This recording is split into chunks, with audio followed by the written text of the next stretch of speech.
property is because then I know my exit financing will be secured.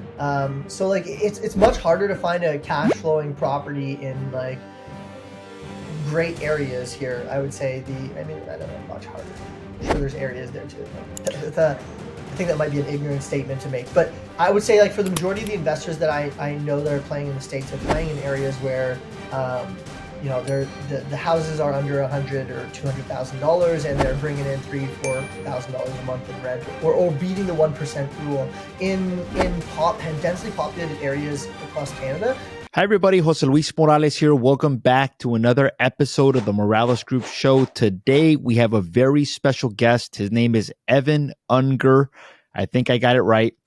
He's based out of Toronto, Canada, and today he is going to be talking to us on how to invest in real estate in Canada. Now, most of the guests that I typically have on, we talk about investing in the United States. I'm a super curious individual, so I like to interview somebody on how to invest in Canada. Welcome to the show, Evan. How are you? Thank you so much for having me. Yeah, I'm doing really well.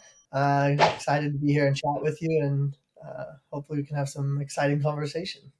Yeah, I'm excited about the opportunity as well, too. So for our viewers that don't know who Evan Ungar is, who is Evan Ungar, and then how did you get involved in this wonderful world of real estate? Yeah, who am I? Oh man, God, I'm out of Toronto, Canada, like you said. Got my start in actually health and wellness in the fitness industry for most of my life, and then my current business partner and I, Jordan, started a consulting company, really just connecting the dots. We had really large networks. We started putting people together who had money and people who needed the money. And then, one day we were approached by a gentleman who said, I need a second mortgage, private second mortgage. And he was like doing big things in real estate. And we said, all right, no problem. We'll provide you with the second mortgage ourselves, but we want to learn what you're doing. And he said, okay. And that's kind of how we got into the industry. He taught us, the model that he was working with. And at some point we decided, what, we're going to run with this on our own. How is he making this much money, taking loans at this cost? And then that's when we were like, there's got to be something to this. So we jumped in there. We've been doing it for a little while. We've kind of done a whole bunch of different models, from small apartment buildings to, value add, BRRRRs, flips, some buy and holds, wholesaling, you kind of name it, we've dabbled in it, but our bread and butter, I would say, is the BRRRR and the flips. So that's kind of where we like to be. Got it. So BRRRRs and flips. So mainly, so a little bit of buy and hold, and then flipping as well too. Basically, the BRRRRs, you guys are holding on to them. Yeah, both value add focused, but the BRRRRs we hold instead of selling. That's exactly right.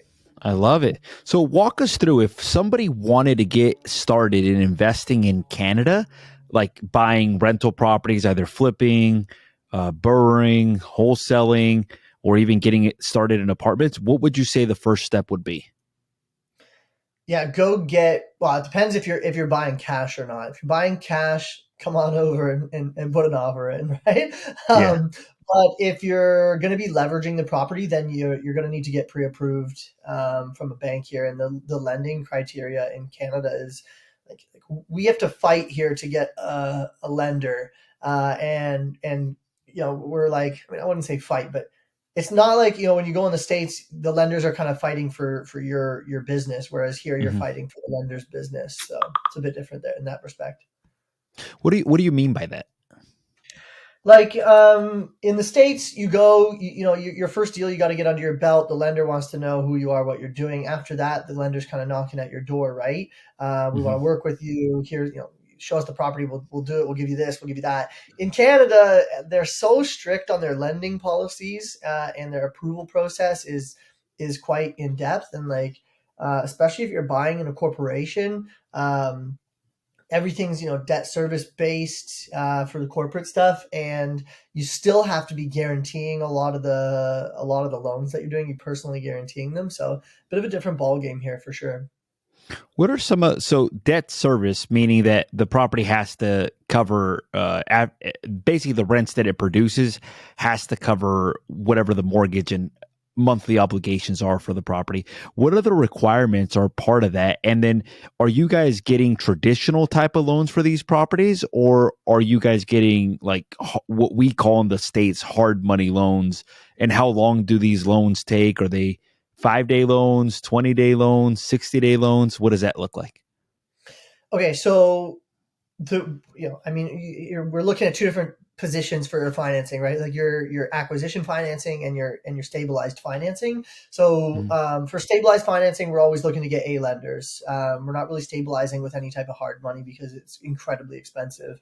mm. But on acquisition for properties that are dilapidated and beat up, we're oftentimes using hard money lenders, and it depends on what property we're buying and what we plan to do with it, right? If we're doing a quick flip on a property, we may do a 3-month term or a 6-month term, or a 1-year term. But if we have something where our permitting processes also takes a long time here. So if we're doing something with permits and we're doing larger than a cosmetic renovation, we're definitely securing a 1-year or longer private term, or hard money term for the property, and then we'll exit with conventional like A lenders or B lenders or credit unions.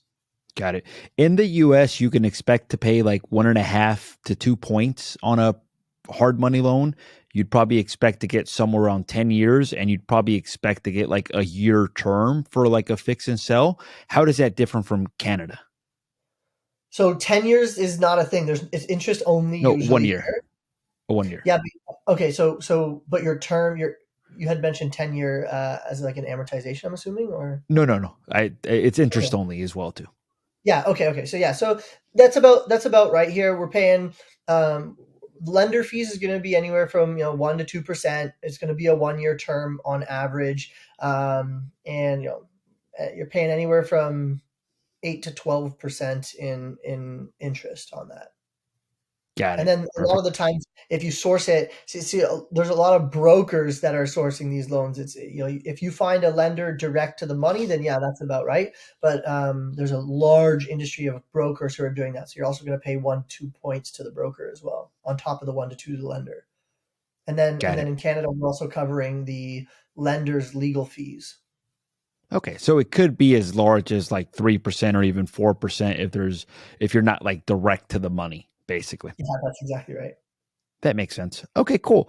And then, how do you find good opportunities in Canada? Like I've heard this, and I don't know this to be true, but I was involved in an organization called the Mike Ferry Organization for a long time, and they coach real estate agents on how to prospect for listings. But a lot of the issues that a lot of my Canadian friends had, that they say that the data is really hard to get. Like in the U.S., you can get data on foreclosures, bankruptcy, tax liens, just a bunch of different life events. I've been told that in Canada is a little bit different. So if you can't get those, what's the best way to find motivated sellers?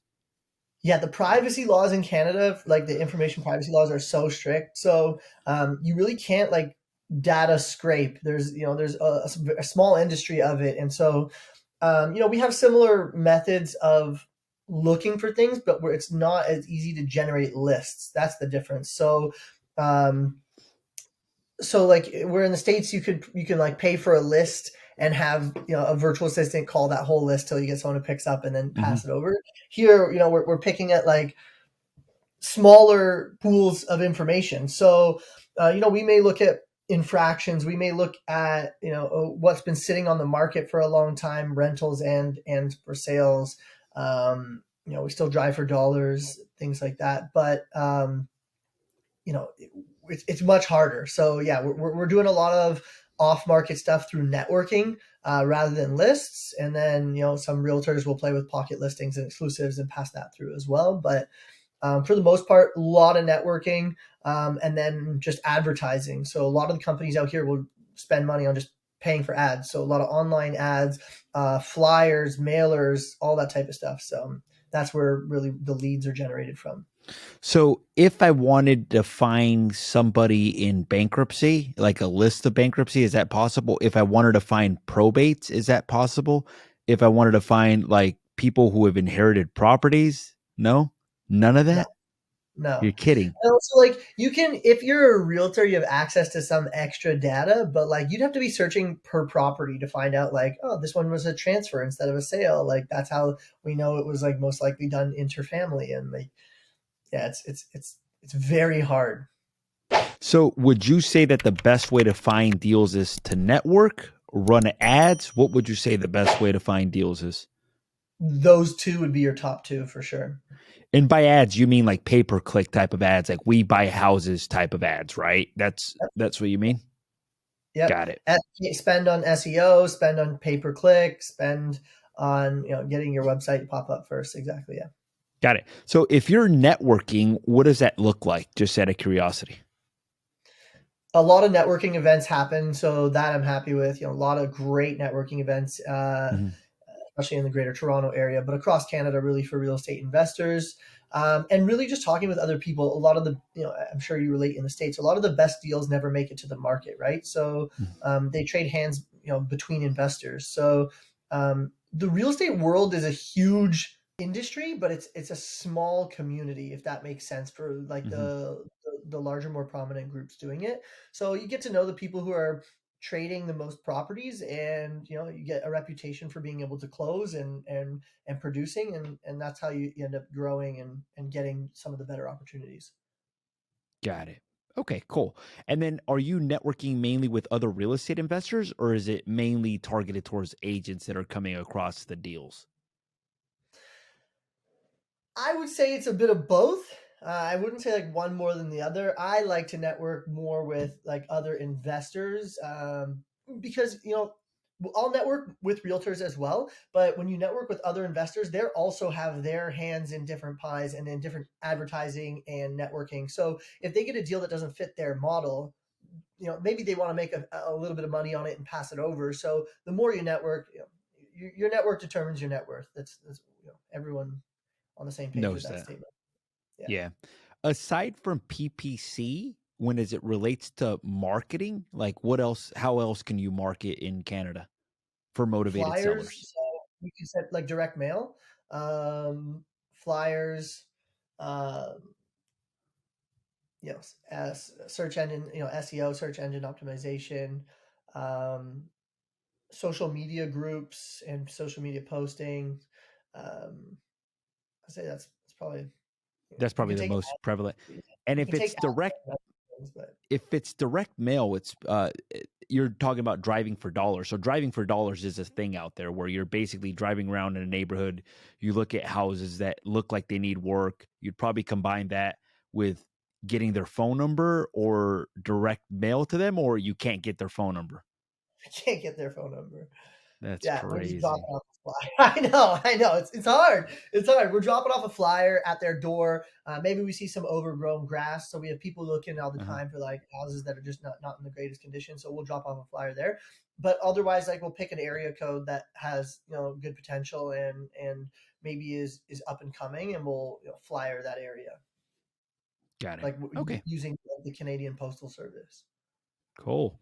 How do you go? So let's say you find a deal. Let's say you have the financing for the deal. How do you determine what your exit strategy is going to be? Whether you're flipping it, whether you're wholesaling it, whether you're holding on to it. What's your criteria for that? We're going to base that on two things. What is it worth on completion, and does it debt service? Those two things will answer all of those questions for me. I love it. You know, it's funny. I call it does it cash flow, but debt service is the same Yeah, exact thing, basically. yeah. Does it cash flow is a great way of doing it for sure. Yeah, I'm with you. I like it. And then if it debt services, does that mean that you're more likely to hold on to the property in that case?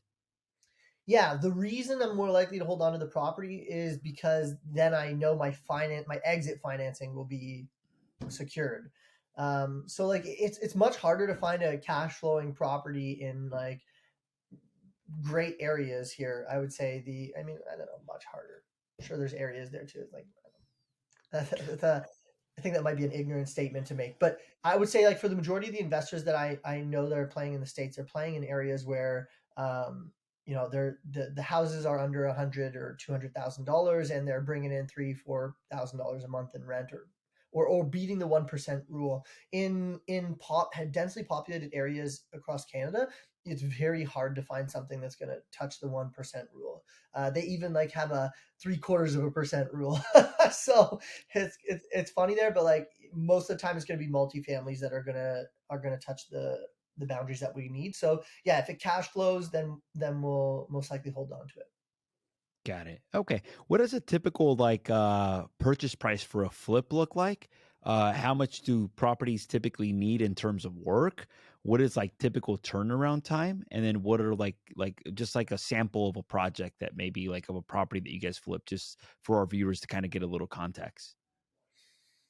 Okay, so the how much does a typical property cost is so such a broad question. Like I'm just outside of Toronto, so anything within a couple hours of Toronto, like on the cheap side, you're paying $500,000 for the property, and that could be a single family home. Now, can you find it cheaper? Sure, but anywhere where you're going to get good return, especially on a flip, you're around $500,000, and renos are going to be roughly $100,000. Um, and your timeline depends if you're doing permits or not. So if you're turning a single family into a duplex, your permit time takes forever. You're gonna be in this property for like 9 months to a year. If you're doing a cosmetic flip, obviously it's just hit the ground running as fast as you can get your crew together. So I would say our flips take less than 90 days. Got it. Are there flippers out there that flip hundreds of homes or even thousands of homes a year, or is it less likely in Canada? It's there are people who do it. I wouldn't say there's people who are doing thousands of homes a year, like in the States, but can you do hundreds of homes a year? Yeah, for sure. I love it It's just more expensive and yeah, yeah. to do it. Cool, man. So, walk us through maybe like investing in apartment complexes. What does that look like in Canada? Um, I would say it's fairly similar to like in buying any other type of real estate transaction here. So the only difference is they're still going to want you to have a net worth that supports the debt, and that you will most likely still need to personally guarantee the loan.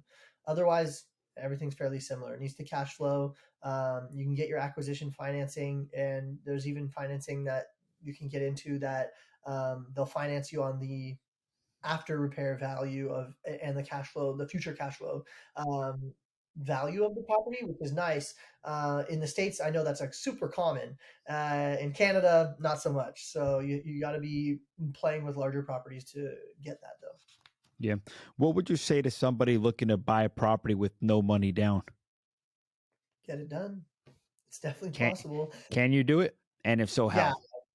yeah, we still have vendor takebacks like seller financing. That stuff still plays a big role in Canadian real estate. Um, you can definitely use OPM, other people's money. You can network and do joint ventures for sure. The ways that you would buy with little or no money down in the States will be relevant in Canada as well. So basically the same process. Basically, if you know how to buy properties with no money down, you can do the BRRRR, you can do owner financing, you could do a joint venture, you can bring somebody else to bring in the money. Same exact thing. You got it. Can Yep. can you buy apartments with no money down in Canada? I think you can buy anything with no money down anywhere, really. Like if you're smart enough to put a creative deal together and you can bring enough value where other people will invest and leave yourself some equity, then you can buy anything. You can buy skyscrapers with no money down if you're putting a proper deal together. So yeah. Are ADUs common in Canada? They're becoming really common in Canada. That's a great question. You know what? ADUs became common, I would say, like when properties value started really jumping up, maybe like 10 years ago. Uh-huh. ADUs started becoming really popular, and now we're getting into a place where detached dwelling units, we call them DDUs, are becoming like really really popular, especially in Toronto itself, like in the inner city, just because property prices are so expensive, and this gives a way for they were hoping for affordable housing, but like the detached dwelling unit in the backyard, it's like a laneway garden suite, one bedroom, going for like 2,500 a month, like minimum. Um, or more. But yeah, they're like the accessory dwelling units are definitely a thing. That's how we oftentimes turn a single family into a duplex is with a basement accessory dwelling unit. But now the detached garden and backyard suites are becoming really, really popular. Ontario just passed a bill 23 where they really want this intensification, and so Hmm. a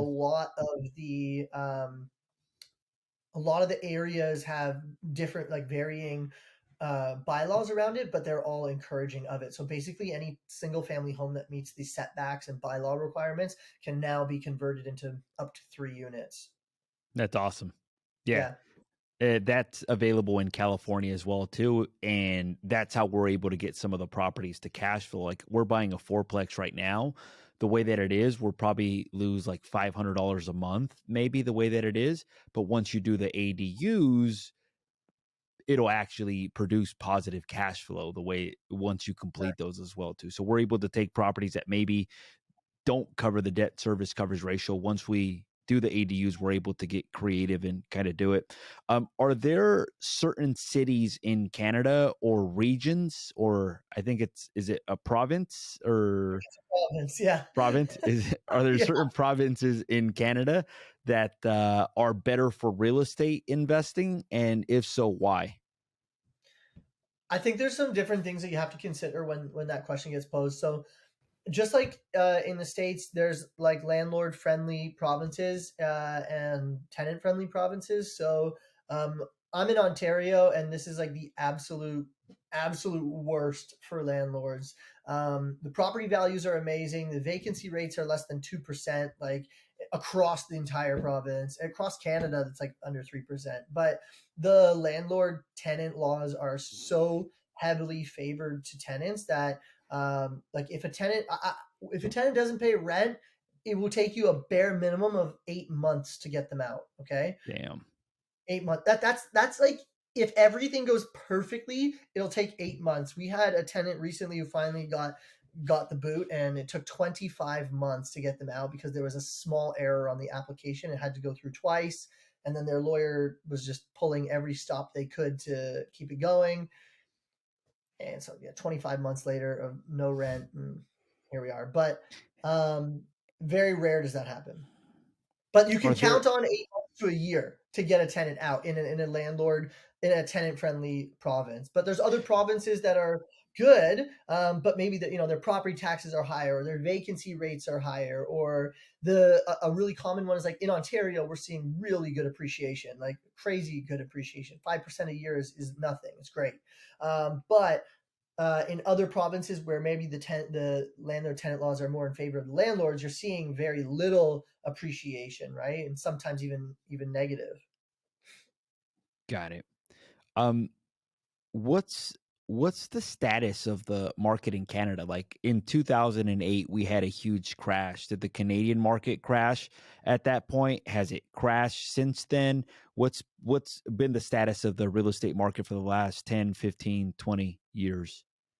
Yeah, I would say it follows almost identical to states, just it hasn't been um, as large of swings. So we're Hmm. following similar trends, but the swings aren't as large. And part of that is because of what I was kind of talking about earlier. Is like the banking system is so stringent here, and so and the way they do the loans is also way harder. So you don't have as much risk in the market. The Canadian like housing market is typically a safer market to be in, but Hmm. we follow the U.S. trends for sure. Got it.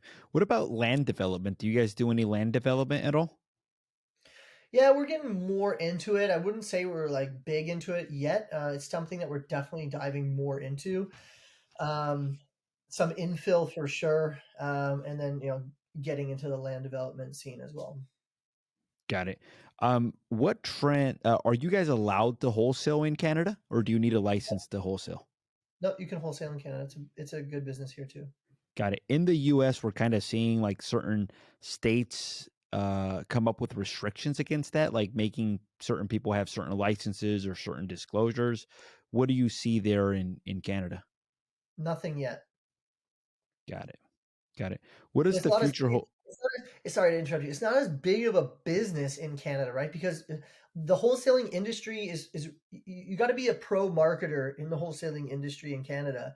And, remember, we don't have the data. We can't scrape that data like you guys can in the States. So whereas in the States, I feel like wholesaling is such a fluid business where you consistently just you can run through 1,000 leads a day if you have the staff for it. But in Canada, it's like it's just about getting those leads, right? And so it's a very different ball game, less of the Wild West for sure.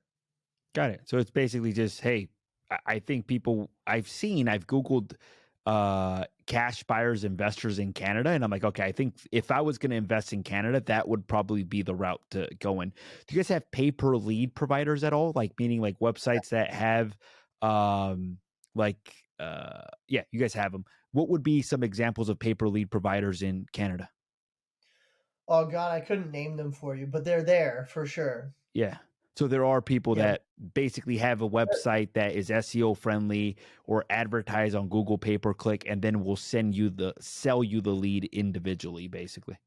correct. Yeah, Got it. more Um, expensive. do people in Canada prefer to sell like on market with like a real estate agent, or do most of them prefer to sell off market, or what do you see there? I think the on market industry is a lot larger than the wholesale off market industry in Canada for sure. Got it. Cool, man. Anything else that you think we missed about investing in real estate in Canada by any chance? I think vacancy is a really important one. Like I Mhm. said, across the entire country, the vacancy rate is roughly 3%. So like the national average, and I know that there's some like in the states it's going to vary state to state and location to location, and I'm not sure what your national average is, but I know the Canadian national average is much lower. And so you get some good security in that. We're in a housing shortage in Canada, so anything if you build a place of quality or in any reasonably populated area, you shouldn't have a problem renting it.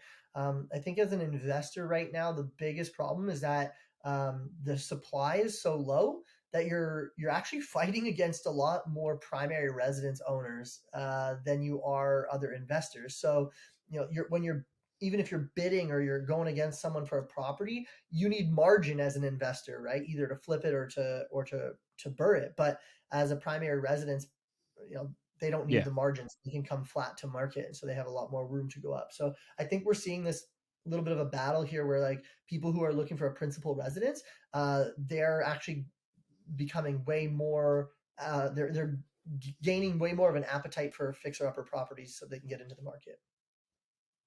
So you're just seeing it basically becoming a lot harder to invest in real estate in Canada, either to find properties that are cash flowing or to even flip properties because you're competing against traditional buyers, basically.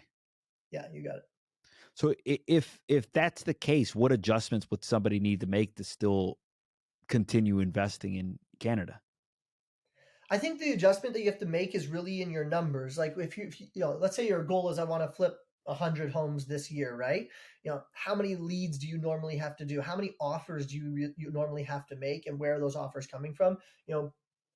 Obviously, try and find places where you don't have to bid, but you're just adjusting how many offers you need to make. That's really where it comes down to. So if you were at getting 50% of the offers that you put out there landed and stuck, now you might be looking at 25% of the offers landed and stuck. So instead of 200 offers, you're writing 400 offers to get 100 secured properties, whatever it may be. But yeah.